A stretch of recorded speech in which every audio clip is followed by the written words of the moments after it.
For those of you that are new citizens, welcome to my channel. My name is Fumi Desalu-Vold. Welcome to the first ever new sister to brother. Yes!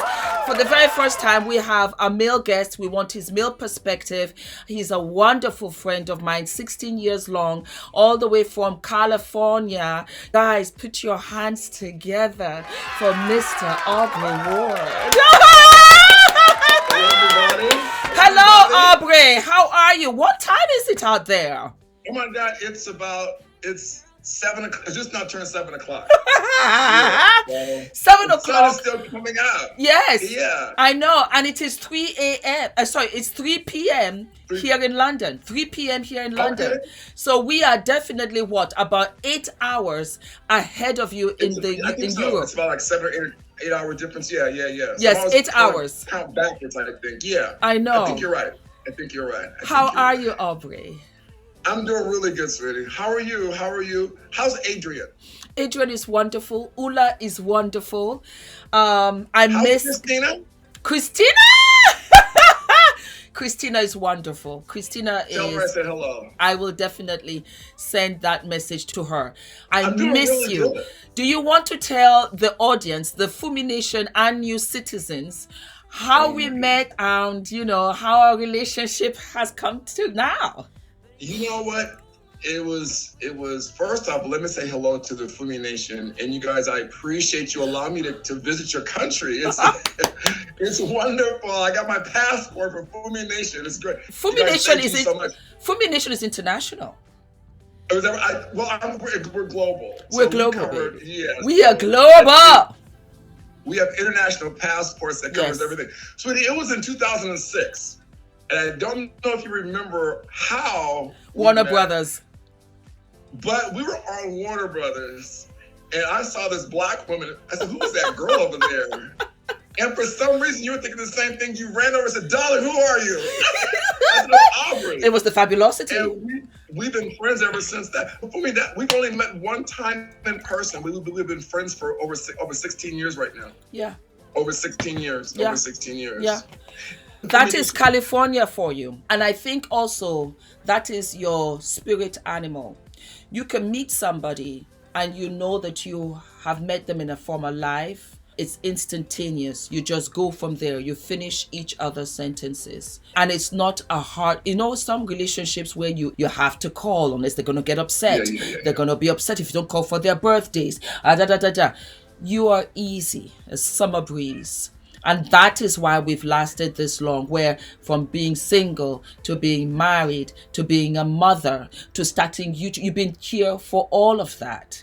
And you've always been there for love and support. And I am I love you. You're my brother from another mother. So guys, I'm sure you'll be wondering, Fumi, what is this episode about? Well, as I have said, I love to read your comments. And one of you sent me a message saying that, Fumi, could you talk about grief? And as we approach Christmas holidays, Thanksgiving, it can be very difficult for some. I have lost family members during this COVID, and I'm sure a lot of us have as well. So Aubrey is coming here today to talk about grief, his own personal story, and how he has handled grief, and how we show empathy for those that are grieving. Go ahead, Aubrey. For me, it was about 12 years ago. My mother passed away in 2006, and I was prepared for that because she was sick for a while. So it gave me the opportunity to adjust to that over a period of time. And as I got closer and closer to the end, I knew it was inevitable. But the one thing I will share with your followers is that people around me didn't quite know what to do. My mother had a stroke and everybody was back and forth. For me, you must follow your instincts on certain things. I called a friend. My mother was in the hospital and they didn't know what to do and this, that, and the other. And so I talked to a friend of mine. She said, Aubrey, you better do everything you can for your mother. Because when she passes away, you can say, you know what, I did the best I could. Yes. And I went back to the hospital that night to look at my mother. She was not coherent. And something told me, put a little water on her tongue with a paper towel. And she bit down on it. Hmm. And I said, before she dies, she's going to get better. And for me, I called the doctors and they said, well, Aubrey, your sisters had me taken off the case. I said, I'm putting you back on. Do everything possible. Put every tube back in her, everything. And so I went home for me, and I knew I had to go back to the other hospital where they transferred her at. My mother was from the South, so she would have these big Southern yells. Hey, she was very sort of Southern. And I said, Lord, I don't want to see Mama the way I left her. I can't bear that, because she was not even coherent. And Fumi, I walked down the hallway in the hospital, and I looked into the bedroom, and my mother saw me. She goes, Junior, which is, I'm Junior. Fumi, I cried. And I laid on my mother's chest, and she went like this. You did good. You did good. And she was in that last few breaths. Yes. And I knew it was time. And I went home for me, and I laid on the kitchen floor, and I cried. Not out of sadness. Yes. I said, it's finally over. It's over. I did the best I knew how to do. And so when they came a few days later and they said, Mommy passed away, I said, let's get her outfit together. Okay, cool. I know what she wants to wear. So what I'm sharing with you, for me, is that was something that I was prepared to handle because I had time. Now, with my sister Elizabeth, that was like you. She was my sister's. Like, if I needed something, she was there. Yes. Junior, I'll come get you. Yes. If anything happens, call Elizabeth. Yes. And so she moved to San Francisco. Yeah. And I had a feeling she's not coming back. Why did you have that feeling? I just felt it. Something was just not right. She always had this bad ear infections when she was a small child. And she grew up. And I remember one time she'd call, said, Junior, I need to hear what your voice sounds like. I said, Elizabeth, what do you mean? She said, they said I'm going to lose my hearing, and I want to remember what your voice sounds like. I said, no. And so she moved to San Francisco to follow her husband because he was working up there. I get a phone call, and they said, Elizabeth's in the hospital. Okay. They said it's bad. It's really serious. It was an infection in her ear that went to her brain. They said if her husband would have got here a day sooner, we could have saved her. And so for me, it was that, okay, this is not normal. This is... Where was her husband? He was working. I don't know what he was doing, but he was just not... And I got to be really careful because he's still around. He's a really nice guy. No, he's really nice. In fact, she remarried him. I told you she's a drum recycling husband, so she remarried him. Okay. But he was just... Elizabeth took care of him. But when they called, they said it's serious. Okay. Now you must understand How old was something she? for me.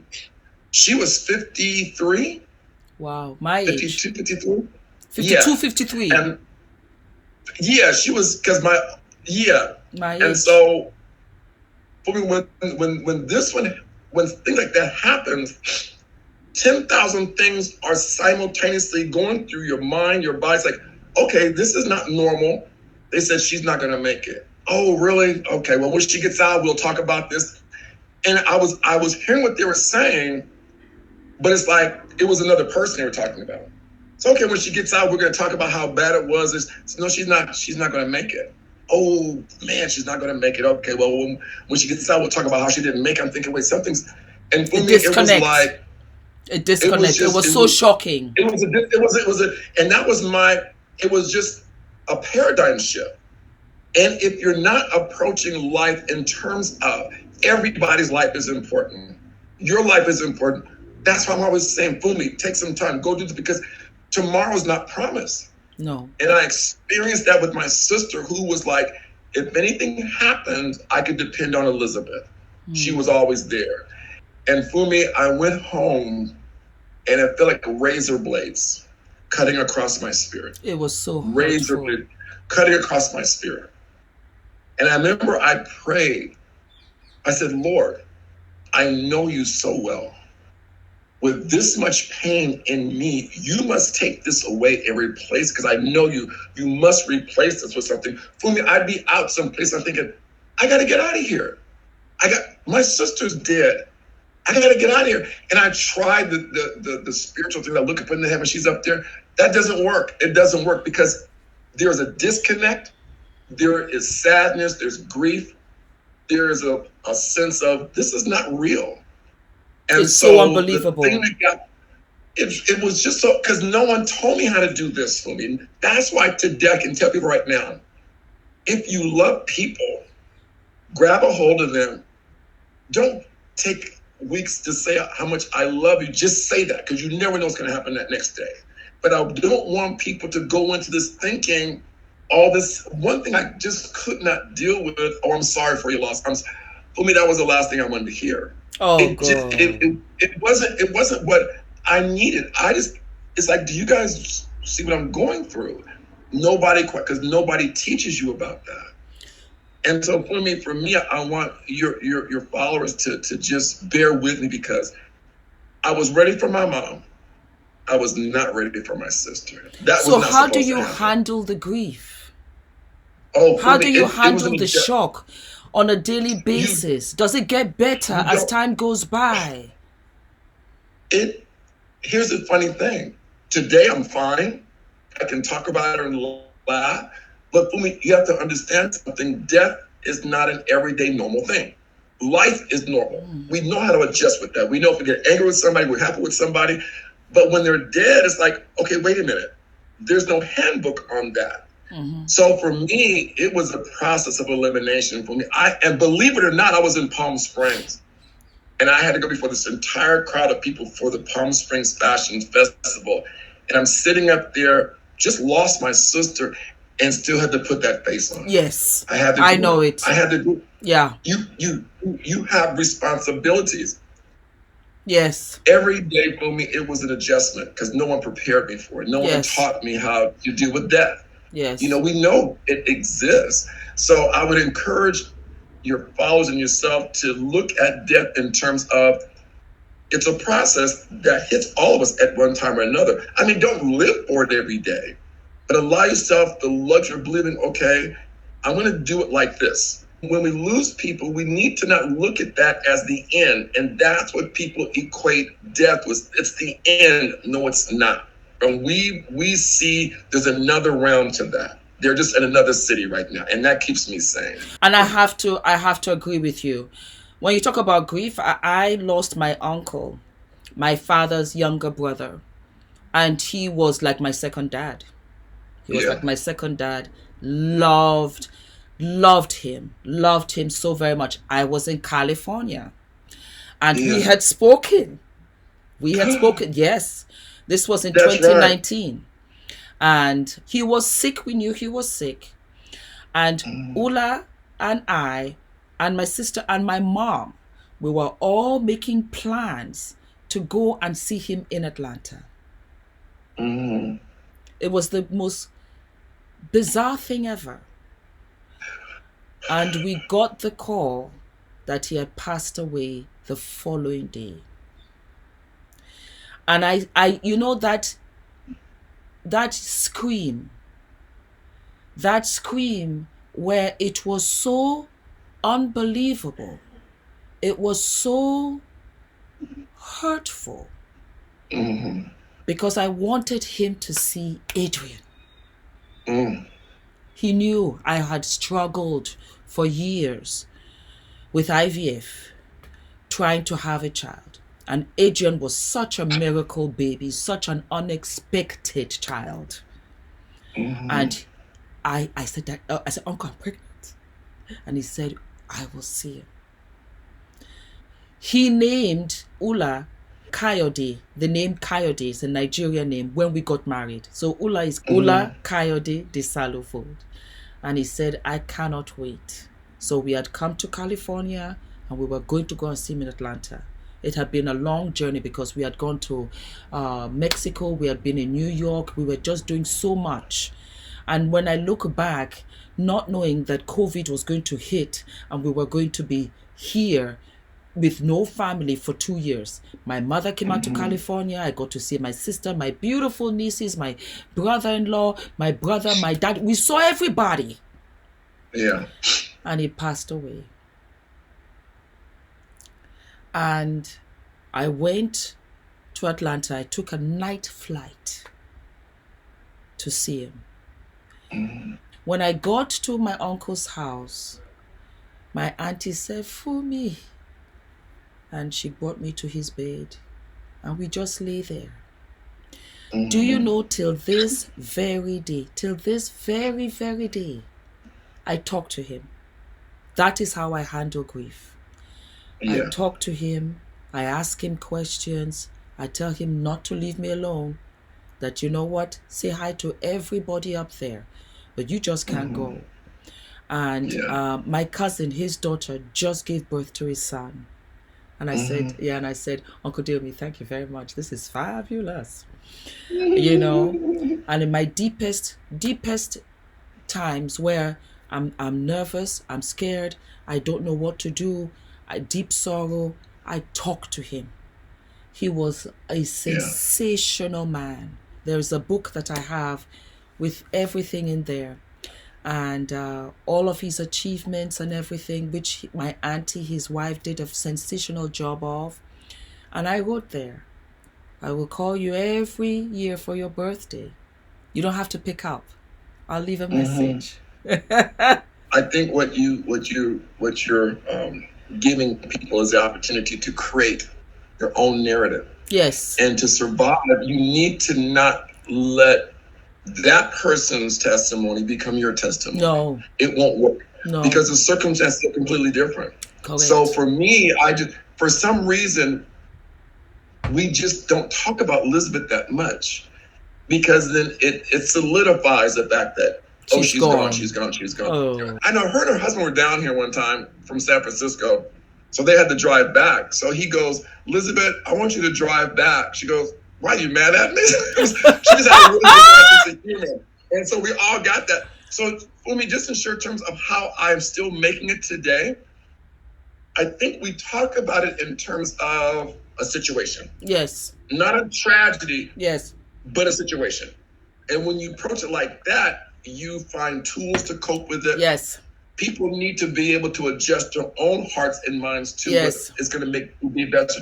And Fumi, there's no roadmap to that. No. The ones that yell and scream the most at the funerals are the ones that didn't spend that much time with them. Yes, honey. That's something I've learned. It still is unusual to me. Yes. But it's I'm okay now. Yes. But I will guarantee you, everybody has an adjustment period, and you got to go through the room of tragedies. Everyone must go through the room of tragedies. It's unavoidable. I think what is fair to say is everybody handles loss differently. They all do. And whatever you're feeling is valid. I believe that sometimes you can even have a delayed reaction, weeks, months after the fact, and then you break down because you are you protect yourself. It is so painful that you put a barrier over yourself because you just can't handle the reality. You just need a little bit more time to handle it. Do you see? Without a doubt. And so to handle grief, for some people it's longer, some people it's shorter, and then it's simultaneously, triggers. Something happens, you go somewhere, somebody says something, you see something in your wardrobe, you remember a memory, and it triggers the loss. I believe that no matter who you've lost, they all love you the way you love them, and they want you to do well here in this life. And so there are times where you can't get out of bed. You get out of bed. You begin to do and legitimize your life for them because that is what they would absolutely want from you. For me, let me confirm that. And I've had another friend who just lost somebody. Yes. And I told them, if that person was there, what would they be saying to you right now? Mm-hmm. And I said, Elizabeth here right now. She would say, Jenny, go clean up your room. It's a mess. It's like, oh, that's right. What would they say to you right now? And because I think a lot of people's idea of death is that's the final curtain call. When I went to Elizabeth's memorial service, I was totally fine. totally healed in my spirit. And when I was up there speaking, I could sense the Lord saying this: that has nothing to do with you. That's between me and my daughter. Did you learn her? Then you learn the lessons. And I kept hearing it over and over. Lord, did you learn the lesson? Did you? Yeah. Then take what you learned from her and go give it to somebody else. Yes. It's a journey. And then it started to look, oh, wait a minute. We're all here temporarily on assignment. So let me not let her down by giving up. Yes. Let me That's on it. Because she was saying, Junior, you better get That's up. It. Do I got to come down there in a chariot and get you together? Yes. Because she will be saying the very same thing right now. Junior, what are you doing? You need to get up, Junior. Get yourself together. And that is what we need to remember. What were the lessons? Yeah. What were the lessons? What would they be saying right now? And when those people do pass away that we have such strong feelings for, let me now determine what it is that I'm going to use from that. Yes. For me to continue my journey. Yes. And if I continue my journey, Fumi, yes, I honor them. And I did okay. Like Mama said, baby, you did good. You did good. You did good. Yeah. Aubrey, anyway. Thank you, Aubrey. Anytime. The Fumi Nation thanks you. I am hoping that we do at least 16 episodes. You understand me? All the way into the new year. It's wonderful to have you for the first time. And basically, guys, this episode is about grief. It's about sowing seeds again. It's a rebirth. The stem might come off the tree, but the stalk is still there. And we keep on going, and we could keep on flagging that torch for the ones that we have loved and continue to miss. We are here on assignment to keep going and do the job absolutely well. Do not forget to like, to subscribe, hit the notification button below, to follow Aubrey at Aubrey Ward Couture on Instagram. I'm trying to bring him out into social media. Aubrey is fantastic. We have philanthropy coming up. Yes, we're going to talk about that. We're going to have so much going on. Aubrey, before we go, could you just enlighten us on what your intentions are so that we can look forward, especially when it comes to women? He has a great love and respect for women. You know, one of the things that I've always been around women all of my life. I was the only boy in the family. I was the former president of 9 to 5, the National Association for Working Women in Southern California. I'm working with Girls to Pearls, which is a debutante in Southern California. Most of my colleagues are women. My best sister friends that I know are women. So I was raised around my mom and my sisters. I see the stuff that women deal with. Yes. I refuse to see a woman go through anything unnecessary. Not if I can do it, I better get up and do it, because that's what Mama taught me. So my philanthropy is for young women getting back on their feet, going through relationships, needing money for scholarships, starting their own businesses, things, and we'll have fundraisers, we'll have scholarships, we'll give women microloans in Africa to start businesses locally, globally. I want Mama to be proud of me. I want Elizabeth to be proud of me that what they gave me, I wanted to give you a tissue. Then I remembered that you're not sitting in front. So, sweetie, and plus too, you know, I gotta launch this collection for me that I got sketches and designs that'll come up, Lord willing, in March, LA Fashion Week. But what my passion is not designing clothes. It's encouraging, comforting, edifying, building people up, and especially women. And I will guarantee you, the brothers out there who have sisters, they will tell you how important their sisters are to them. And that is going to be our next episode. Ladies, gentlemen, get ready. Our next episode is to realize how important we are to our brothers. A lot of us, I say us, is we come from, you know, there are so many relationships that you're beaten down and you feel, my God, where do I go to? You know? And we want to hear that positive, strong male voice that says, no, we love you. Yes, We yes, sir. love you. You understand me? This is just an isolated incident relationship. But I'm a man. I love you. I want to be with you. I really, really want to support you. And you guys are beautiful because it's tough being a woman. There's so many expectations of being a woman. And I feel that my sisters just are not getting or don't feel that appreciation, that love. Like you rightly said, you were around your sisters. You were around your mom. Was your mom a single mom? Was she married? Did she marry? No, my mom and dad were together for 65 years. Your mom and dad were together for 65 years. 65 years. That's beautiful. She said she said the only way he leaves his house is feet first. And did he? Did he go feet first? He did. They were together. They were together to the end. But one thing about my mother, my dad were good friends. Yes, now, you have to was be. a mechanic, but my mother knew how to handle business. Yes. She was like, Elizabeth, Fumi, please talk to your sisters. Tell your sisters that the power that they possess that God gave them is beyond imagination. Amen. Read the book of Proverbs. Amen. A wise woman can buy land and create clothes. My sister Elizabeth can hold it now. Now I don't want to get us too far to the next episode, but a lot of them there, they see the potential, yes, but they don't know that their potential belongs to them. Amen. They think it's somebody else's. The potential that women carry on this planet, you guys produce life, number one. Amen. You keep crazy men together. Not all men are crazy. Yes. I'm just saying, women have such a position of power.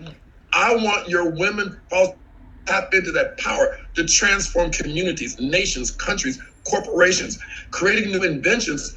Because the women that are around me, they're no joke. And you being one of those women. And I'm going to end on this for me. Someone did something to me on social media years ago. You called me up. I'm not going to say what you said, but you supported me. I'll pray. I remember that. And that has stuck with me for 12 years. If you need me for anything, because you did that for me, that's why none of the men called me. It was my sister Fumi who called me from London and said, Aubrey, here's what's going on. It says, don't worry. Thank you so much. So I just want to end on that note to let people know that you are one of the most dynamic women on the planet that God has ever graced this earth with. And we need women like you and your followers to step up. Come on, you guys. Let us step up. Step up. And you know, my followers, we're sisters. They are Fumi Nation. They are, I don't say it enough. You are such a fabulous bunch of women, and we are growing. We are growing by the thousands. They're so dynamic. They're so electric. Yes. They're so beautiful. And what I love, that I'm so humbled, they're in their 70s, all the way to their 20s, and they step up and they talk to each other in the comment section. They have their own community aside from me. They talk to each other inside and they help each other. And it's a beautiful thing. And if that's the one thing I did outside of birthing Adrian, then God is so generous to have given me such a platform. I am humbled and honored. Humbled and honored. Humbled and honored. Now, the Bible says, to whom much is given, much is required. Much. Like I told you before, you're not by yourself, but you got to do it alone. Yes. Get out there, sis. Because we're back there, but you got to get out there. You got to knock down them doors. And you're a trailblazer. That's all it is. And you're fabulous too. So. I do believe that. Fumi, can I just end on this? You guys, me and Fumi were both on diets. Yes. I ate last night. No. I was cute last night because I took the test shot to go, I'm all cute. No, because Aubrey, you know what it is? I tell you, I drink my water. No, they tricked me with lemon pepper. This is lemon pepper. There was salt in that lemon pepper. I drink my water. For whatever reason, it kills that bloat. Everything comes out. It's the water. I do a light detox for like 2-3 days. Everything water, vegetables, fruit, nothing too heavy. And I come all the way down and I feel fabulous. Aubrey, I love you. Thank you so very much for sister to brother. I live for it. I do live for it, darling. I do. Thank you so much, Aubrey. And we will see you soon. This is what we're gonna do. I live for it. Yes. Okay. All right. Hold on. Stay there. Yeah. Don't go anywhere. Ula. Come on through, baby. Aubrey, fantastic.